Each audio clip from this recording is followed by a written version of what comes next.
کپتان نے کہا فوج کو نیوٹرل ہونا چاہیے. تو چیلوں نے کہا لبیک، واہ واہ، فوج کو نیوٹرل ہونا چاہیے. پھر کپتان نے کہا لیکن نیوٹرل تو جانور ہے. تو چیلوں نے کہا واہ واہ، نیوٹرل تو جانور ہے. کپتان نے کہا کہ چیف تو باپ ہوتا ہے. تو چیلوں نے کہا واہ، چیف تو باپ ہوتا ہے. پھر کپتان نے کہا باپ تو میر جعفر ہے.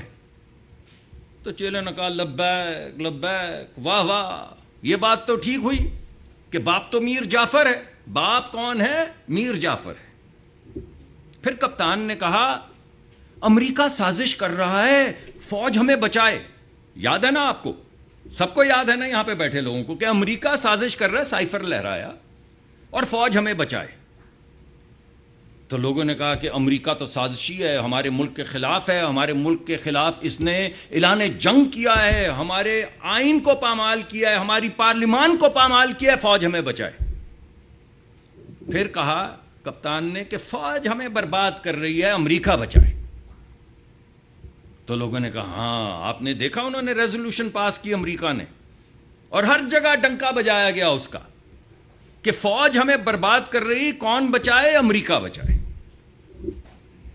پھر کپتان نے کہا کہ اس اسٹیبلشمنٹ کا قبر تک پیچھا کریں گے، قبر تک پیچھا کریں گے، چھوڑیں گے نہیں. لوگوں نے کہا چھوڑیں گے نہیں، 9 مئی کر دیں گے، آگ لگا دیں گے. ان جوانوں نے جن نے آپ کے بچوں کے لیے شہادتیں لی، ان کے مجسمے اٹھا اٹھا کے ماریں گے، آگ لگا دیں گے.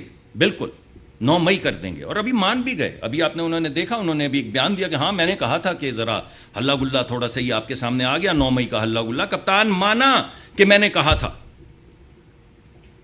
تو کپتان نے کہا کہ قبر تک پیچھا کریں گے. پھر قبریں کھودنی شروع کر دی، اور لوگوں نے کہا کھودو قبریں. اب کپتان کہہ رہا ہے کہ اسٹیبلشمنٹ سے بات کریں گے، پی ایم ایل این ہماری لڑائی کروا رہی ہے. کہیں یہ کہتا ہے کہ حضور کو آخری نبی نہ مانو تو اس سے کوئی اسلام پر فرق نہیں پڑتا. یہ کہنا کہ جو نبی کو آخری نبی نہیں مانتا وہ مسلمان تو نہیں ہو سکتا، اس چیز کو آپ آگے بالکل نہیں. جی نہیں. کہیں کہتا ہے اللہ میری اس طرح تربیت کر رہا ہے جیسے نبی کی تربیت ہوتی ہے. نعوذ باللہ من ذالک. تو میں سمجھتا تھا کہ اللہ مجھے بھی ایک مشکل وقت سے گزار رہا ہے، میری تیاری کروا رہا ہے جس طرح اس نے نبی کی تیاری کروائی. کہیں یہ کھڑا ہے اور عورت کہہ رہی ہے کہ یہ اس صدی کا پیغمبر بن چکا ہے. عمران خان اس صدی کا پیغمبر بن چکا ہے.